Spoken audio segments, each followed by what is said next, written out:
د ملاکنډ یونیورسيټي د پروفیسر عبدالحسیب د سکندر په حواله د خیبر پختونخوا وزیر الله لخوا جوړ شوی انکوایري کمیټې ریپورت خیبر نیوز ته ملاو شوی دی چې کوم کې پروفیسر عبدالحسیب پیښه د ذاتي شخړې سره راپورته کړې شوې ده.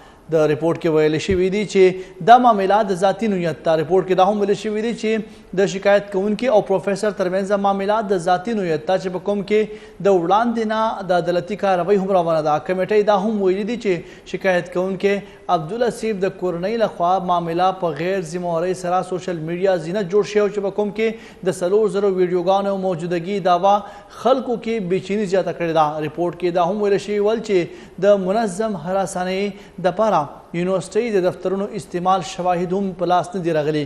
کمیټې د ملاکنډ یونیورسيټي هراسانۍ کمیټې کمزوره ګرځولې ده او د زنانو هاسټل سکیورټي او د کیمرو شمیره هم کمه ګرځېدلې ده.